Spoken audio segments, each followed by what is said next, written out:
మీరు జాబ్ చేస్తున్నారా?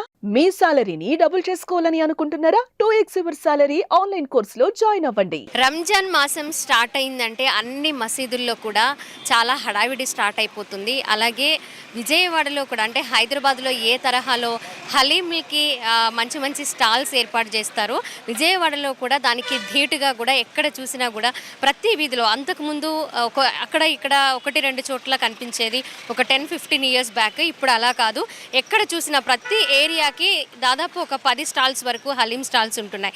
అంతేకాకుండా అసలు ఈ రంజాన్ మాసం యొక్క ప్రత్యేకత ఏంటి, ముస్లిం సోదరులు ఇంత భక్తి శ్రద్ధలతో ఈ రంజాన్ మాసాన్ని జరుపుకుంటూ ఉంటారు, దేనికి నిదర్శనంగా జరుపుకుంటారు.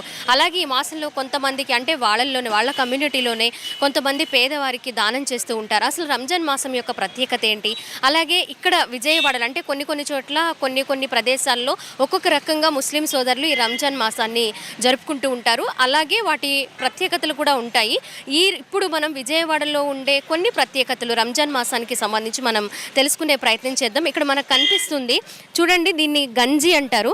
మనం ఏదైతే రంజాన్ మాసంలో హలీంని ఎట్లా తయారు చేస్తారో, మటన్ అలాగే ఘీ ఇలాంటివన్నీ ఎలా తయారు చేస్తారో ఇదని ఏమంటారండి దీన్ని? గంజి అంటే హలీం కాదండి, గంజి ఇది. దీని సెలవ అండి, ఇది సెలవ అనమాట. ఉపాసం వేడి కాబట్టి ఇది సెలవ. బియ్యపు రవ్వతో తయారు చేస్తారు. ఏమేమి ఇంగ్రీడియంట్స్ వేస్తారండి దీనిలో? పలా చేసినట్టు చేస్తాం. దీనిలో రవ్వ వేస్తారనమాట. బియ్యపు రవ్వ వేస్తాం, దాంట్లో ఏమో రైస్ వేస్తాం. ఇది రవ్వ వేస్తానే గంజి అవుద్ది అనమాట. సార్, హలీం తయారు చేయడానికి ఉదయం నుంచే ప్రాసెస్ స్టార్ట్ అయింది కదా, ఇది తయారవడానికి ఎన్ని గంటల టైం పడుతుంది? మధ్యాహ్నం 12 మొదలు పెడితే 5 అవుద్దండి.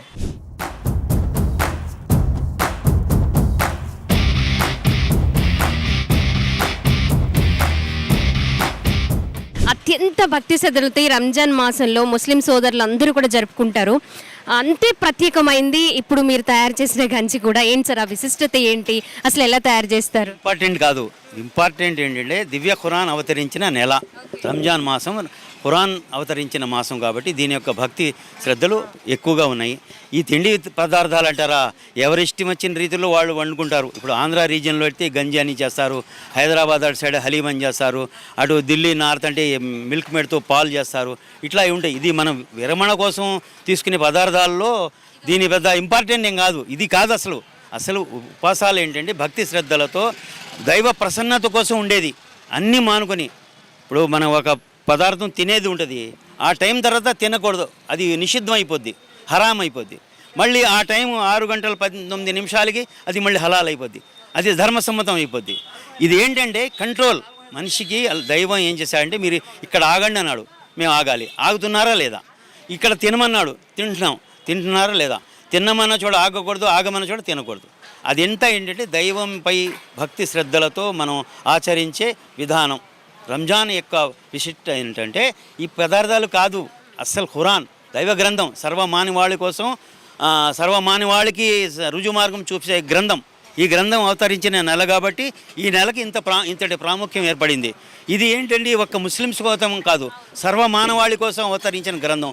ఈ గ్రంథాన్ని పూర్తి ప్రపంచం ఆచరిస్తుంది. ఎక్కడ కూడా ఈ గ్రంథంలో 1470 సంవత్సరాల క్రితం అవతరించింది ఈ గ్రంథం ప్రవక్త ముహమ్మద్ గారి మీద. ఇవాళ వరకు ఒక పొల్లు, ఒక ఒత్తు, దీర్ఘాలు అవి ఏమీ మారలేదు.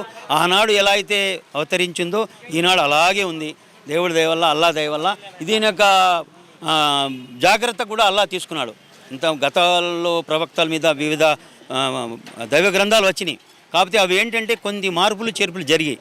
కాబట్టి ఇది ఆఖరి గ్రంథం. దీని తర్వాత ఇంకా గ్రంథాలు రావు, ప్రవక్తలు రారు. కాబట్టి ఈ గ్రంథం యొక్క బాధ్యత, దీని యొక్క గ్యారంటీ దైవం తీసుకున్నారు. దీన్ని ఎవరు ఒక పొల్లు, ఒక ఒత్తు కూడా మార్చలేరు. ఆనాడు వారిపై ప్రవక్త ముహమ్మద్ గారిపై ఏ విధంగా అయితే అవతరించిందో ఇవాళ కూడా యాజ్ ఇట్ ఈజ్ అలాగే ఉంది. ప్రళయం వచ్చే వరకు ఇది ఇలాగే ఉంటుంది అనేది గ్యారంటీ. అదండి ఈ ప్రాముఖ్యత.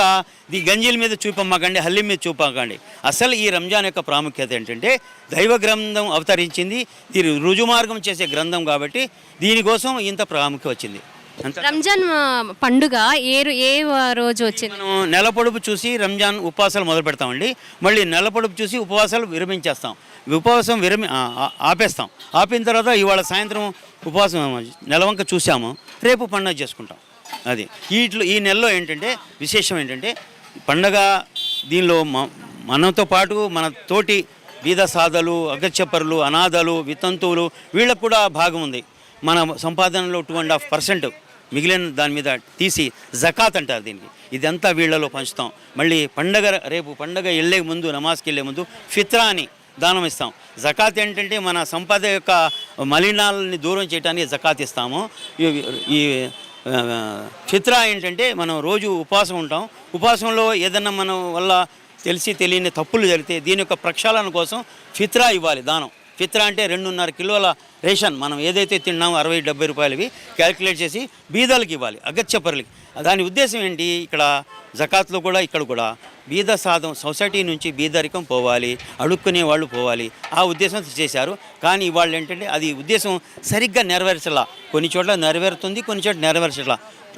ప్రపంచంలో ఉన్న ముస్లిం సోదరులంతా 2.5% సంపద తీసి ఈ కమ్యూనిటీ మీద ఖర్చు చేస్తే బీదరికం అడుక్కునేవాడు ఉండడు. దీన్ని సిస్టమ్గా చేయాలి. ఇప్పుడు మనం ఈ సంవత్సరం 10 మంది సెలెక్ట్ చేసుకోవాలి, 10 ఫ్యామిలీని అప్లిఫ్ట్ చేయాలి, వాళ్ళ వ్యాపారాలు అభివృద్ధి చేయాలి. నెక్స్ట్ ఇయర్ ఆ 10 మంది తగ్గిపోతారు, వాళ్ళు తీసుకునే బదులు ఇచ్చే అయిపోద్ది. నెక్స్ట్ ఇయర్ మన ముస్లిం సమాజంలో బీదరికం అడుక్కునే వాళ్ళు మీరు రోడ్డు మీద చూస్తూ ఉంటారు, ఇవి ఉండరు. కొంతమంది ప్రొఫెషన్ మేడం, కొంతమంది మీరు ఇప్పుడు 1000 రూపాయలు ఇచ్చారు, నువ్వు అడుక్కోకుండా ఇంటికి వెళ్ళమంటే అడుక్కోదు, అక్కడికి వెళ్ళి మళ్ళీ చేయి చాపోద్ది. వాళ్ళ తత్వమే అంత, అది వాళ్ళకి ఎవరేం చేయలేరు. అది దీని ఉద్దేశం ఏంటంటే అడగకుండా ఆకలి దప్పులతో ఉండి అడగలేరు, ఇది పరువు మర్యాద కోసం.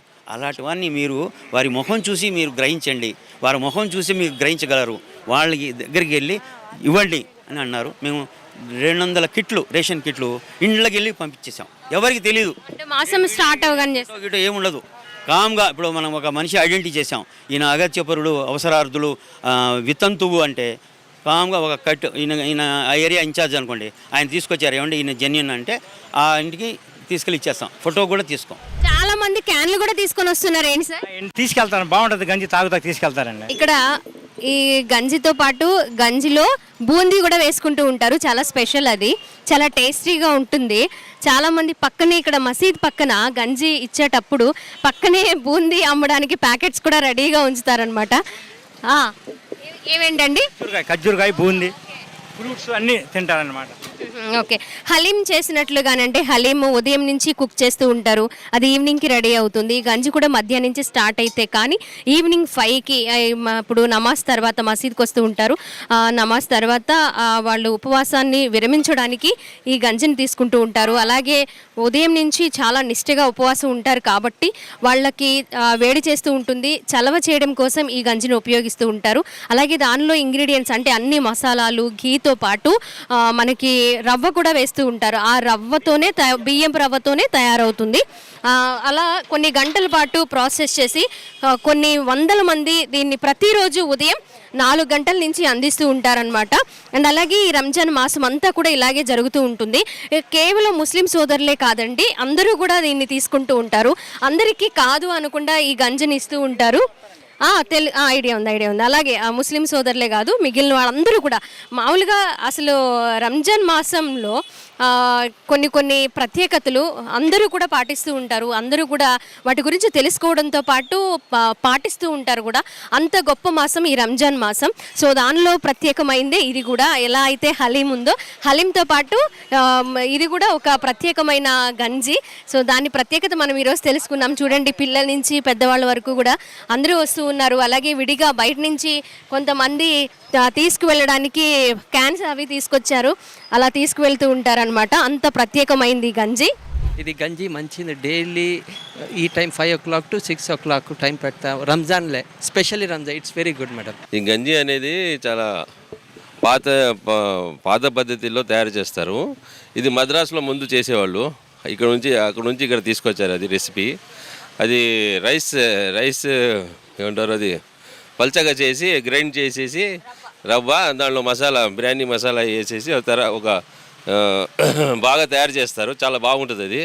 దానిలో కాస్త కారీ బూందీ వేసి తింటే ఇంకా దానికి టేస్ట్ ఉంటుంది. అది ఒక స్పెషల్ రెసిపీ అనమాట దీనికి రంజాన్లో. అది పొద్దున్న సాయంత్రం వరకు రోజాలు ఉంటాం కదా, అది చాలా వీక్ అయిపోయి ఉంటుంది. అది తీసుకుంటే దానికి అప్పటికప్పుడు శక్తి వస్తుంది. అది చాలా బాగుంటుంది. అది చేసిన తర్వాత భోజనం కూడా తర్వాత తీసుకోవచ్చు. ఒక మంచి ఏదన్నమాట, అది హెల్దీ ఫుడ్. ఈ టైంలో ఏం దానిలో ఆయిల్ ఇది లేదు, మసాలా గిషాలా ఉంటుంది, చాలా హెల్దీ స్ట్రెంగ్త్ ఇస్తుంది మంచిగా, అది చాలా బాగుంటుందండి. అదే అండి గంజి ప్రత్యేకత. Thank you. కేవలం ఈ రంజాన్ మాసంలోనే దొరుకుతుంది. ఒక రంజాన్ మాసంలో ఉంటుంది, వేరే మాసంలో అది ఏం తీసుకోరు ఎవరు, అది చాలా స్పెషల్ అండి. ఓకే.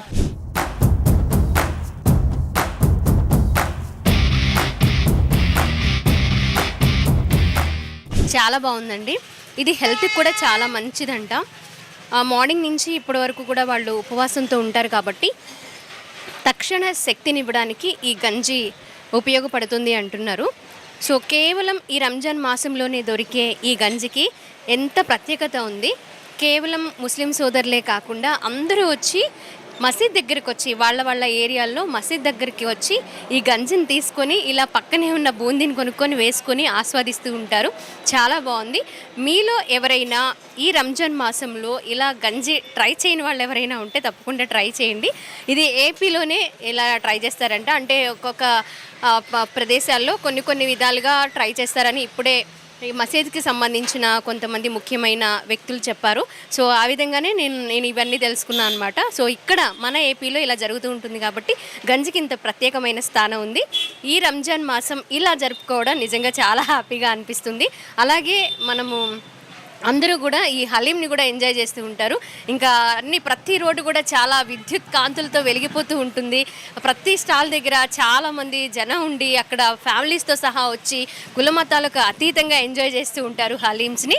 అంత ప్రత్యేకమైన మాసం ఈ రంజాన్ మాసం. కెమెరా పర్సన్ కృష్ణతో స్వాతి, సుమన్ టీవీ, విజయవాడ నుంచి.